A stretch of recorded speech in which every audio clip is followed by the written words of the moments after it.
Hello students, how are you? I am Madhav Sharma, your physics faculty, and welcome you to the video lecture of Pioneer School Patan. Today we are going to discuss NCERT questions and I hope जो chapter आपने पूरा पढ़ा है तो कुछ theoretical questions है जो question number 1 to 8 तक है, जैसे ट्रू फॉल्स हो गए, कौन सा स्टेटमेंट करेक्ट है, और कुछ सिचुएशंस दे रखी है अलग अलग जिनको हमने पहले लेक्चर के ड्यूरिंग अच्छे से ले लिया था। तो क्वेश्चन 1 to 8 आइदर आप केवल रीड आउट कर लेवे, उनको पढ़ लेवे, ओके, होमवर्क में है ये आपके लिए। नाउ स्टार्टिंग फ्रॉम क्वेश्चन 9 और 10 जो इस तरह की एक्सरसाइज आपने पहले लेक्चर्स में करी है, ओके। तो a body initially at rest undergoes one dimensional motion, okay. A body initially at rest, it undergoes one dimensional motion with constant acceleration, then power delivered to it in time t is proportional to। मतलब question number 9 है NCERT का, language आप वहाँ से भी देख सकते हैं। यहाँ पर आपको क्या कांस्टेंट दिया गया है? एक्सीलरेशन कांस्टेंट दिया गया है, कांस्टेंट एक्सीलरेशन, ओके गाइस। सो अगर हम पावर का फॉर्मूला देखें तो P इज इक्वल्स टू क्या होता है? W/T, या P इज इक्वल्स टू होता है आपका F.V, okay guys. Since F equals to क्या होता है? ma, F is equals to क्या होता है? ma, तो ये हमारे पास हो गया P is equals to ma और V इज इक्वल्स टू हम लिखते हैं 80। क्या लिखते हैं? 80। तो हम जानते हैं कि यहाँ पे क्या दे रखा है हमको? कांस्टेंट एक्सीलरेशन, और मास भी क्या होता है? कांस्टेंट होता है। तो ये पूरी चीज़ कांस्टेंट हो गई, तो हम कह सकते हैं P डायरेक्टली प्रोपोर्शनल टू क्या हो गया? T की power 1। So here we will have the option B is a correct answer. Power जो है वो टाइम के डायरेक्टली प्रोपोर्शनल हो गया, ओके गाइस। समझ में आया? कौन सी चीज़ कांस्टेंट है उसके ऊपर फिर फॉर्मूला बनाएंगे। जबकि पावर का फॉर्मूला आप dW/dt बोलेंगे तो आप बोलेंगे नहीं सर ये तो पावर तो टाइम के इन्वर्सली प्रोपोर्शनल है, लेकिन ऐसा नहीं है। आपको क्या करना है? जो फॉर्मूला बोला है उसको उसमें इंक्लूड करना है, ओके। तो एम में एम कांस्टेंट, ए कांस्टेंट है, ये दोनों तो टी के डायरेक्टली प्रोपोर्शनल हुआ, okay guys. A body moving unidirectionally, मतलब सेम डायरेक्शन में, under the influence of a source of constant power, इस बार पावर कांस्टेंट है पूरा, तो इसका डिस्प्लेसमेंट टाइम पर कैसे डिपेंड करेगा, okay guys. So power P जो है यहाँ पर हमको क्या दे रखा है? कांस्टेंट दे रखा है, ओके। तो इस क्वेश्चन को करने के लिए पहले भी लेक्चर में इसको लिया है और डिफरेंशिएशन इंटीग्रेशन की हेल्प से भी इसको किया था, लेकिन हम थोड़ा सा इसको ऐसे डायमेंशनल फॉर्मूले से भी कर सकते हैं। हमें तो रिलेशन लाना है, तो पावर का जो डायमेंशनल फॉर्मूला होता है वो m1 L2 T-3 होता है, ओके। ये हमें क्या दे रखा है? Constant, okay guys. अब इनमें से कौन सी चीज़ कांस्टेंट होती है? मास, तो वो उसके नीचे जाके कांस्टेंट हो जाएगा। तो आप ये कह सकते हैं कि L2 जो है वो T की पावर -3 हो गया कांस्टेंट, बराबर। T की पावर -3 नीचे जाएगा प्लस और उधर जाएगा तो भी प्लस रहेगा, तो L2 जो है वो डायरेक्टली प्रोपोर्शनल टू क्या हो गया? T की पावर 3। और यहाँ से सोल्व करें अगर अपन, तो L जो है वो डायरेक्टली प्रोपोर्शनल टू हो गया T की पावर 3/2, ओके गाइस। सो ये 2 जो पावर में है वो डिवाइड में 1/2 हो गया एक तरह से। इधर स्क्वायर हटाते तो इधर क्या आता है? अंडर रूट, तो इधर की पावर 2 उधर 1/2 बन जाती है। तो T की पावर क्या आ गई हमारे पास? 3/2। So displacement will depend on time as T की पावर 3/2। कब? जब आपका पावर क्या हुआ? कांस्टेंट हुआ, ओके गाइस। ऑल्दो आपको डिफरेंशिएशन और इंटीग्रेशन का यूज़ करके उसमें बताया था कि कैसे हम पावर के फॉर्मूले को डिस्प्लेसमेंट तक लेके जाएंगे और फिर बाकी चीज़ को कांस्टेंट रखेंगे, लेकिन ये भी एक अच्छा तरीका है, डायमेंशनल एनालिसिस से आप डायरेक्ट कर सकते हैं, ओके गाइस। नाउ अगला क्वेश्चन, क्वेश्चन नंबर 11 आप पढ़े और वो आप खुद से कर सकते हैं, ओके, क्योंकि उसमें क्या दे रखा है आपको? फोर्स के कोऑर्डिनेट्स दे रखे हैं, फोर्स के कोऑर्डिनेट्स दे रखे और z एक्सिस पर डिस्प्लेसमेंट दे रखा है। क्वेश्चन को अच्छे से पढ़ लेवे।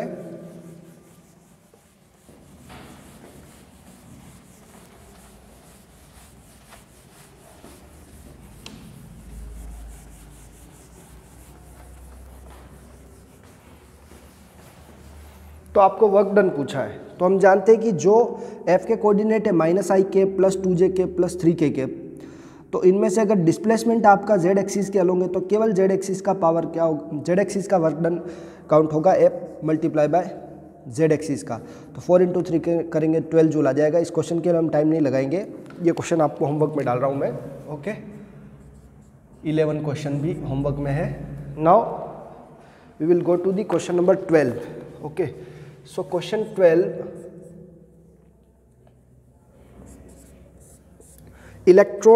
an electron and proton are detected in a cosmic ray experiment.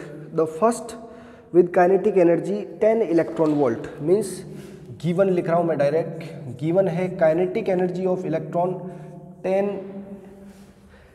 Electron की kinetic energy 10 kilo electron volt है। ओके, कल बताया था आपको लेक्चर में कि इलेक्ट्रॉन वोल्ट, परसों के लेक्चर में, कि इलेक्ट्रॉन वोल्ट भी एनर्जी की यूनिट है। ओके, और किलो मीन्स 10⁻³ से और मल्टीप्लाई हो जाएगा वो। तो और kinetic energy of proton is equal to 100 kilo electron volt, ये दे रखा है।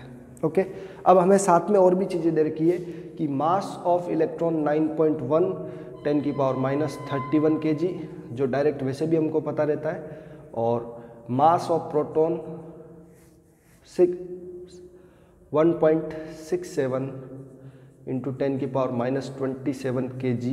ओके, और अब इसका हमें क्या निकालना है, व्हाट इज द वेलोसिटी, इनकी वेलोसिटी क्या होगी, which is faster the electron और the proton, obtain the ratio of the speed, हमें कौन सा ये फास्ट है इसमें से और उनकी स्पीड को बताना है। ओके गाइस, 1 इलेक्ट्रॉन वोल्ट के लिए यहाँ पे दे रखा है कि 1 इलेक्ट्रॉन वोल्ट 1.6 × 10⁻19 जूल होता है। ओके, ये डेटा तो हम पहले ही जानते हैं, ये वाली चीज़ें तो।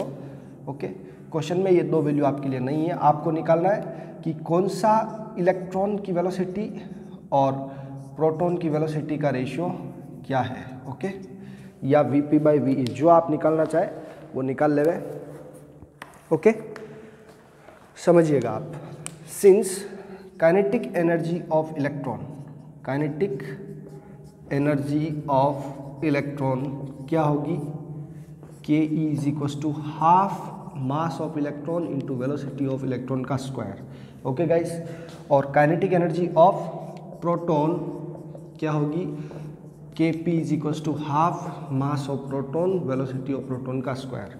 दोनों का हम क्या कर देते हैं, रेशियो कर देते हैं। ओके, तो क्या हो जाएगा, kinetic energy of electron divide by kinetic energy of proton, half me(VE)² divide by half mp(Vp)²। Okay, so kinetic energy of electron कितना, 10 किलो इलेक्ट्रॉन वोल्ट, ये कितना है 100 किलो इलेक्ट्रॉन वोल्ट। हाफ से half cancel, mass me divide by mp(VE)² Vp²। Okay, तो ये cancel out होके हमारे पास 1/10 आ गया। कितना आ गया, 1/10। So we will have VE² divide by Vp² is equal to 1/10, तो पहले से ही है, तो mp ऊपर चला गया और me नीचे आ गया। ओके गाइस, समझ गए आप लोग। अगर इसका हम स्क्वायर हटाएंगे तो इधर क्या आएगा, square root VE divide by Vp is equal to under root mass of proton 1.67 10⁻27। Okay, और 10 मल्टीप्लाई बाय 9.1 10⁻31। ओके गाइस, ये जो है इससे पता चल रहा है कि ये देखिए पावर माइनस का है, ये भी पावर माइनस का है, ऊपर वाली वैल्यू बड़ी है और नीचे वाली वैल्यू छोटी है। तो हम ये कह सकते हैं कि VE ग्रेटर देन Vp होगा।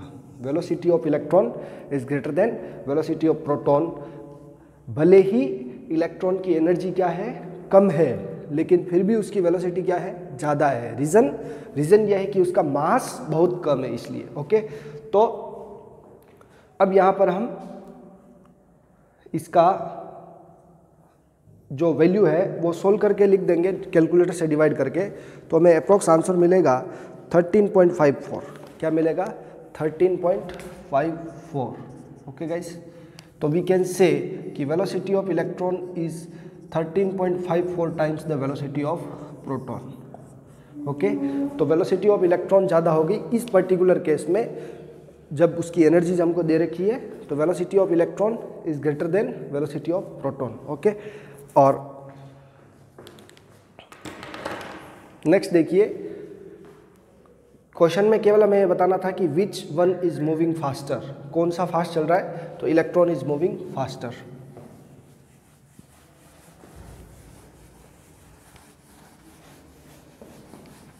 नेक्स्ट क्वेश्चन,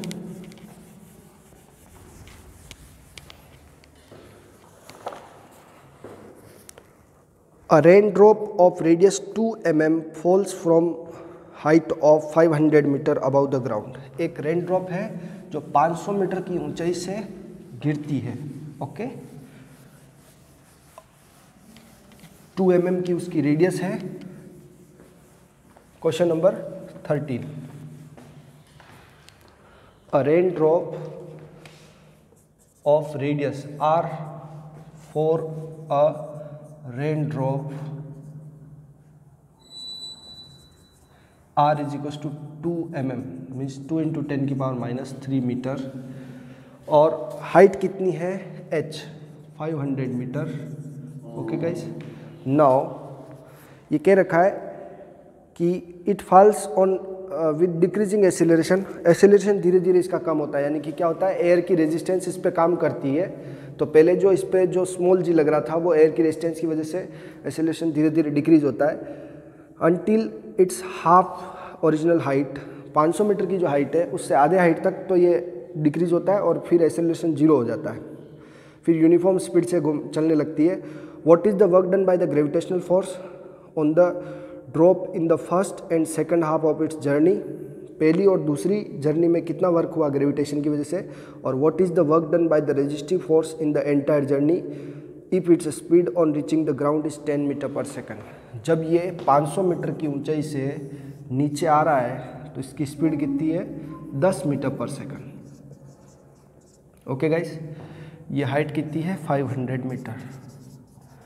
सो गाइस देखिए, ग्रेविटेशनल फोर्स जो है वो बीच में कुछ भी हो, एसेलरेशन वगैरह कुछ भी रहा हो, लेकिन ग्रेविटेशनल फोर्स का जो वर्क है वो mgh पे ही डिपेंड करता है। किस पे डिपेंड करता है, हाइट पे।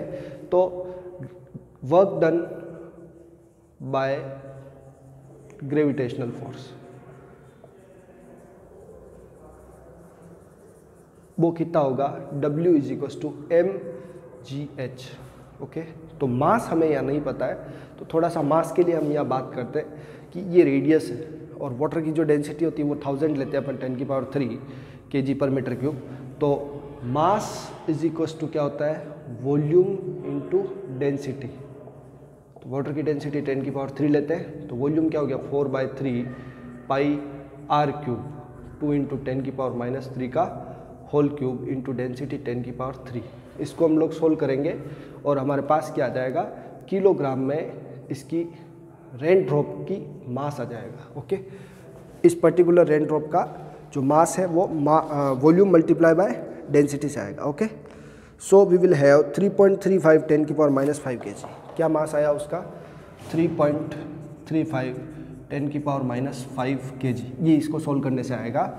ओके, नाउ अब इसमें पुट करते हैं, तो total work done by the gravitational force, mass 3.35 into 10 की पावर -5, जी की वैल्यू भी 10 और एच कितना 500। इसको सोल्व करेंगे तो हमारा जूल में आंसर आ जाएगा। Work done by the gravitational force depends only on the height. किस पे डिपेंड करेगा, हाइट पे डिपेंड करेगा। सो it will B 0.164।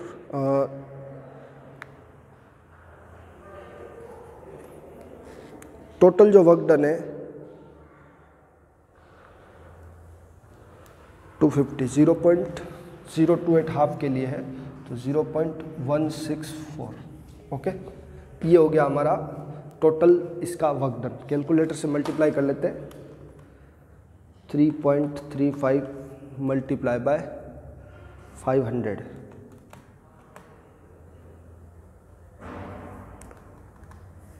3.35 multiply by 500, 1675, 9.8 रखेंगे तो 1.64 आ जाएगा। 9.8 रख देता हूँ मैं जी की value. Okay,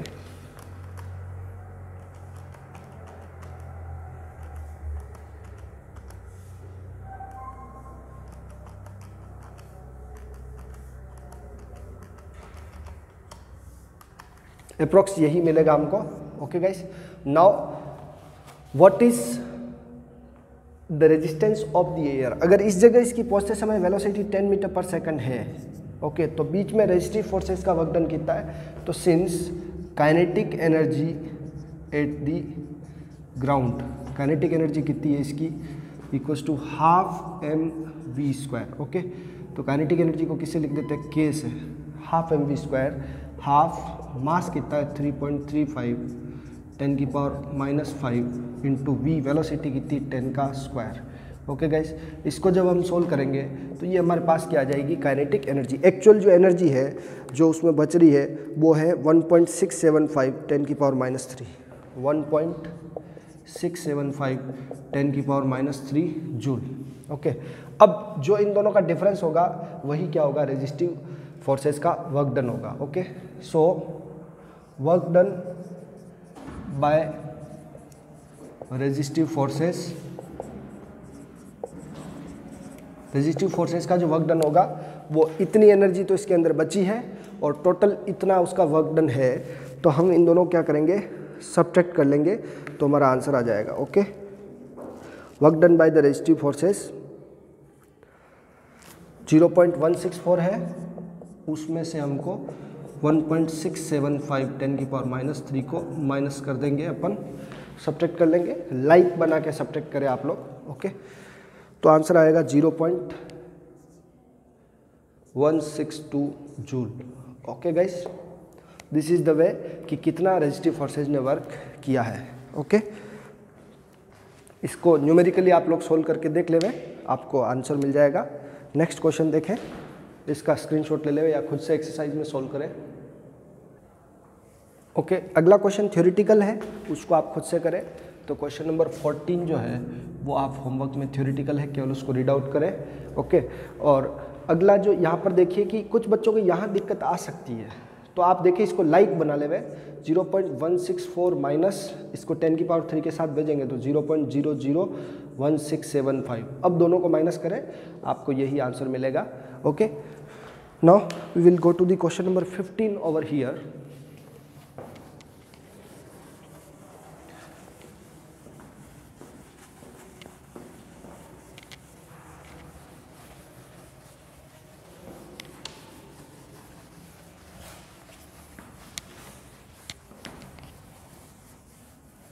question number 15 power के ऊपर है। ओके, रीड आउट करें आप लोग खुद से लैंग्वेज, और क्वेश्चन लिखने में मैं टाइम नहीं लगाऊंगा आपको। यहाँ पर a pump on the ground floor of a building can pump up water to fill a tank of volume 30 metre square in 15 metre. Okay, volume दे रखा उसका 30 मीटर क्यूब, सॉरी, और टाइम दे रखा 15 मिनट। ओके, आपको ऐसा question test में भी था similar. Okay, if the tank is 40 metre above the ground, h is equal to 40 metre, ठीक है, देन इफ द एफिशिएंसी जो ईटा है इसका 30% है। ओके, तो what is electric power consumed, power consumed. Okay, मतलब इनपुट पावर आपको निकालना है, कितना पावर उसको लेना पड़ेगा, खाना पड़ेगा। ओके, आउटपुट तो आपका वर्क डन पे डिपेंड कर रहा है। अब इस क्वेश्चन के सॉल्यूशन की तरफ चलते हैं हम लोग। ओके, लैंग्वेज पूरा रीड आउट कर लेवे। जो पंप है वो इस वॉल्यूम की टंकी को फिल कर रहा है, तो उसके अंदर कितना मास आएगा, तो सिंस मास क्या होता है, वॉल्यूम इनटू डेंसिटी, क्या होता है, वॉल्यूम इनटू डेंसिटी, तो 30 इंटू 10 की पावर 3 करेंगे तो ये आ जाएगा अपना kilogram, 30,000 kilogram. Okay, now time कितना है इसका, t 15 मिनट, तो इसको मल्टीप्लाई करेंगे 15 मल्टीप्लाई बाय 60, तो 15 6 150, सॉरी 15 6 90, तो 900 सेकंड्स। ओके, अब यहाँ पर हमारे पास जो पहले हम रिक्वायर्ड पावर है या आउटपुट पावर, आउटपुट पावर जो है हमारा, आउटपुट पावर जितना काम होगा वही आपका क्या आउटपुट पावर है, तो W/T से निकालते हैं, क्योंकि ये हाइट का क्वेश्चन है तो mgh/T आ जाएगा। क्या आ जाएगा, mgh/T, जैसे आपको समझा रखा है, P output is equal to M 30,000, G 10 ले लेते हैं, एच हमारा 40 डिवाइड बाय 900, ओके, 00 से 00 cancel, okay, so we will have 4 3 जा 12, okay, 4 times 0 divide by 9, okay, so output power will be 9 1 जा 9, यहाँ से 3 बचा 30, 9 3 जा 27, फिर 30, फिर 3 जा 27, फिर 30, ओके, तो ये अप्रोक्स 133 4 टाइम्स 3, ओके, तो ये हमारे को आंसर मिल जाएगा। अप्रोक्स आंसर ये है आपका। अगर आप इसको 9.8 लेंगे तो इसका थोड़ा सा डिफरेंट आ जाएगा, okay, 1 2 4 times 0 divide by 9, 1333.33, okay. वैसे इसको आप सोल्व ऐसे नहीं करें और नॉर्मल ऐसे रहने देंगे तब भी आपको ज़्यादा प्रॉफिटेबल रहेगा, क्योंकि एफिशिएंसी का फॉर्मूला इसमें इंप्लीमेंट करना है। ये वाली वैल्यू यूज़ करेंगे ना तब भी ठीक रहेगा, ओके। नाउ सिंस एफिशिएंसी का फॉर्मूला क्या होता है, P output divide by P input multiply by 100, okay. So क्या हो जाएगा यहाँ पर, देखिए हमें आउटपुट पावर है, इनपुट चाहिए, P I is equals to P O divide by efficiency into 100, okay. तो ये हो गया 1 3, या देखिए मैं यही वैल्यू रख देता हूँ, 1 2 4 times 0 divide by 9 multiply by 30 into 100, okay. Solve करें इसको, इससे आपको रिक्वायर्ड पावर मिल जाएगा, ओके। क्या करना है, 9 3 जा इस बार 27 का डिवाइड करना है, किसका डिवाइड करना है, 27 का, और 5 टाइम्स 0 आ जाएगा, कितना आ जाएगा, 1 2 divide by 27, okay, so we will have 4 4 4 4 4, okay, so 4 4 4 4 4.44 watt, okay guys, so we can say 44.44 kilowatt, okay। Output जो इसको जितना इलेक्ट्रिक पावर इसको चाहिए वो 44.44 किलो वॉट होगा, okay guys. So this is the answer. अगर आप जी की वैल्यू 9.8 यूज़ करेंगे तो इसके कुछ अप्रोक्स आंसर आएगा, टेक्स्ट बुक से मैच आपको ये वाला आंसर नहीं होगा, okay. Next question again kinetic energy पे है, इलास्टिक कोलिजन पर, और ये आपको यहाँ से रीड आउट करके देख लेना है कि कौन सी इनपुट एनर्जी आपकी टोटल ½ mv² हो रही है। तो 3 ऑप्शन दे रखे हैं, तो किस में टोटल एनर्जी ½ mv² आएगी वो इससे मैच कर जाएगा। क्वेश्चन नंबर 16 में 2 identical balls are at rest, मतलब उनकी वेलोसिटी 0 है, तीसरी बॉल उनसे कोलाइड करी v वेलोसिटी से, तो कौन से ऑप्शन वाला इसके लिए करेक्ट है, तो option second will be correct, क्योंकि उसका जो आंसर है वो आपका ½ mv² आ रहा है टोटल, ओके। बाकी सब में एनर्जी कंजर्वेशन लागू नहीं हो रहा है, जबकि ये कौन सा कोलिजन है, इलास्टिक कोलिजन, तो एनर्जी काइनेटिक एनर्जी क्या रहनी चाहिए, कंजर्व रहनी चाहिए, ओके। नाउ क्वेश्चन नंबर 16 क्या दे दिया आपको होमवर्क में, 17 भी ऐसा ही थियोरिटिकल है, लेकिन उसको एक बार रफली मैं आपके लिए सोल्व करके दिखा रहा हूँ। लैंग्वेज पढ़ ले में, सिंपल पेंडुलम का क्वेश्चन है। यहाँ ये कह रहा है कि एक पेंडुलम है जो 30 डिग्री पर इंक्लाइन कर रखा है, ओके, और ए बॉल है ये। अगर इसी के मास के जितना यहाँ पर एक कोई टुकड़ा पड़ा हुआ है और इसको यहाँ से छोड़ा जाता है, रेजिस्टिव फोर्सेस को 0 एज्यूम करना है, तो बताइए ये इससे कोलाइड होने के बाद ए बॉल किस हाइट पर, वापस बोलता हूँ मैं कि ये ए बॉल जो है वो अगर 30 डिग्री की हाइट से स्ट्रेच करके छोड़ी जाए, रेजिस्टिव फोर्सेस को 0 एज्यूम कर ले, तो ये इससे कोलिजन के बाद ए बॉल किस हाइट पर जाएगी, तो ए बॉल यहीं पर रेस्ट कर जाएगी और ये वाली किस में आ जाएगी, मोशन में आ जाएगी, क्योंकि ये कौन सा कोलिजन है, इलास्टिक कोलिजन है, ओके। समझ में आ गई बात। इलास्टिक कोलिजन में जब मास सेम होता है, ये किस पे है, रेस्ट पे, तो ये वाली आ जाएगी रेस्ट में और ये चली जाएगी मोशन में, तो ball A will not rise. Question number 17 भी आपको वापस से खुद से होमवर्क में करना है, ओके। बॉल बी जो है वो उसी के जितनी हाइट पर राइज हो जाएगी दूसरे डायरेक्शन में, okay guys. Now next question, कल ऐसा ही क्वेश्चन किया था जो मैं ले लेता हूँ अभी, पेंडुलम के ऊपर है। क्वेश्चन नंबर 18,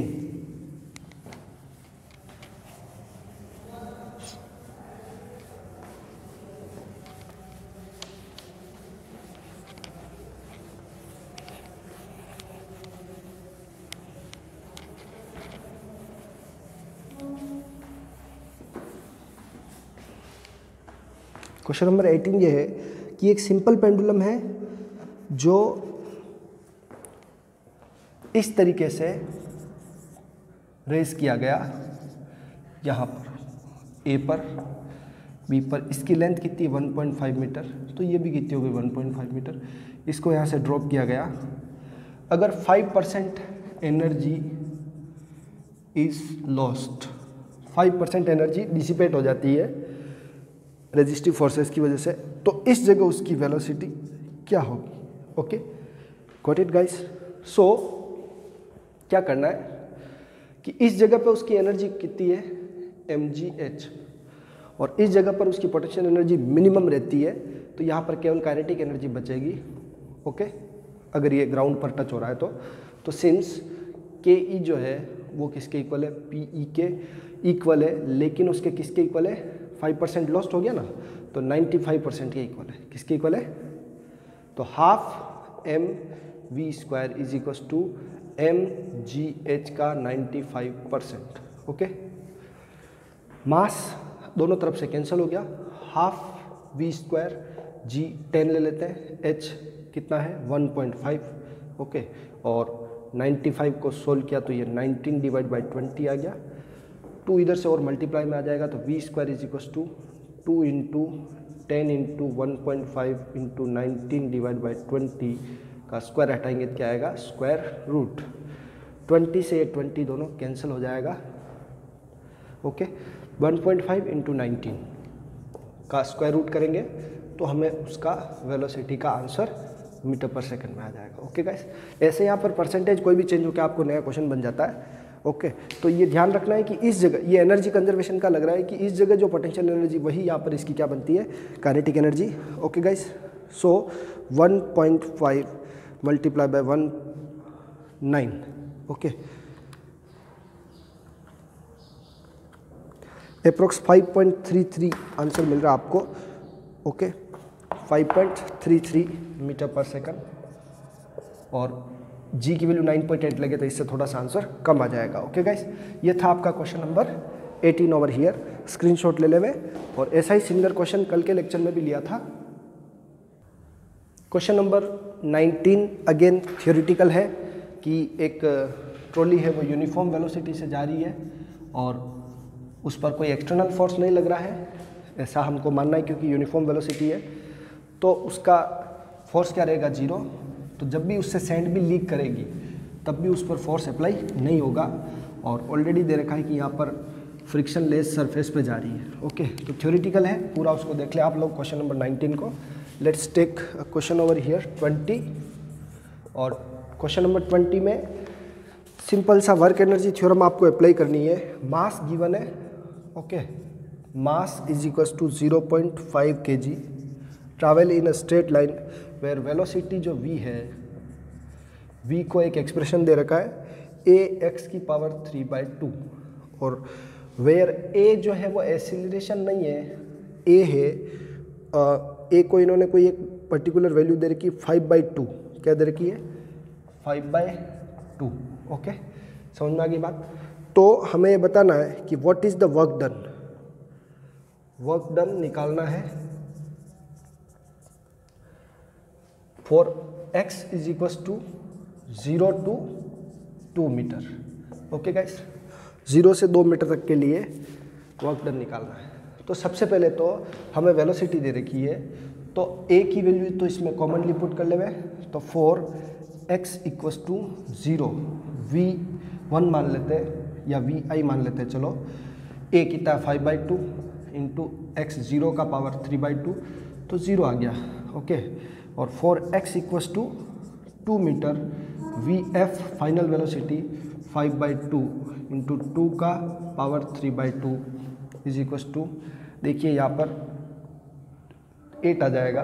ओके, और इसको देखेंगे तो हमारे पास आंसर आएगा 5/2 इंटू 8 की पावर 1/2। 8 का रूट करते तो 2√2 आता है, कितना आता है 2√2, 5 इंटू 2√2 डिवाइड बाई 2, तो आंसर विल बी 5√2 मीटर पर सेकेंड। ओके, फाइनल वेलोसिटी ये है, इनिशियल ये है, बाकी चीज़ों से कोई आपको फर्क नहीं। वर्क डन क्या होता है, KF minus KI।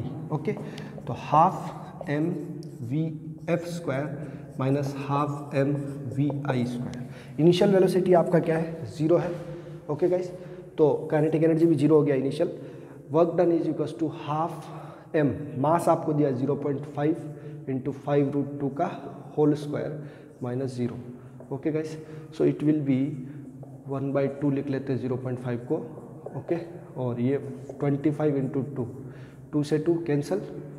Okay guys, so we will have 12.5 joule is the work done. क्या वर्क डन आएगा इसका, 12.5 joule. Okay,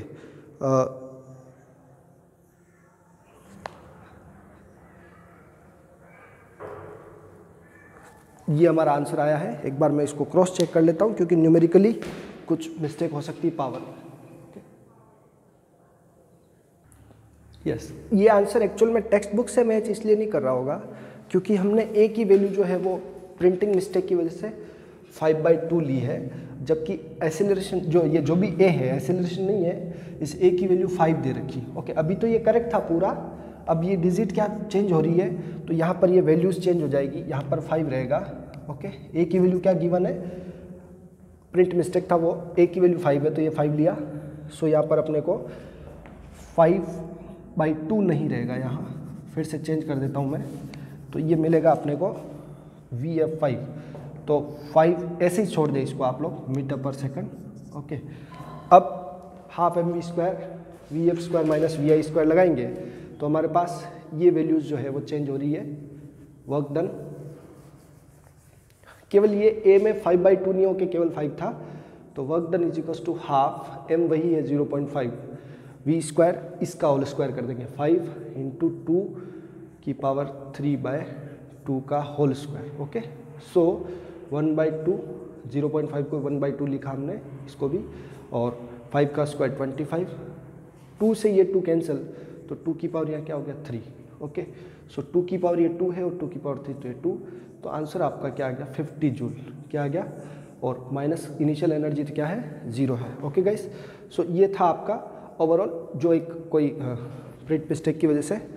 okay guys, now अगले जो क्वेश्चंस बचे हुए उनको आप लोग खुद से सोल्व करेंगे। जैसे अगला क्वेश्चन विंड मिल के ऊपर है, ऐसा सिमिलर क्वेश्चन अपन ने पहले कर रखा है। ओके, अगले लेक्चर में लेता हूँ मैं बाकी के क्वेश्चन, और आप कोशिश करिए कि इन क्वेश्चंस के साथ एनसीईआरटी एक्सरसाइज के साथ एनसीईआरटी एग्जाम्पलर करके जो आपको दे रखा है वो भी आप खुद से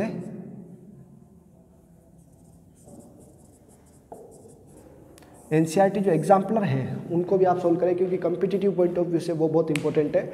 उसके साथ कुछ एमसीक्यू भी दिए हुए हैं। ओके, वो भी सोल्व करें आप लोग। मिलते हैं नेक्स्ट लेक्चर में अगले क्वेश्चंस के साथ। Bye bye, enjoy yourself. कल का लेक्चर लास्ट लेक्चर रहेगा, फिर हम चैप्टर 7 स्टार्ट करेंगे, system of particles. Okay guys, bye bye.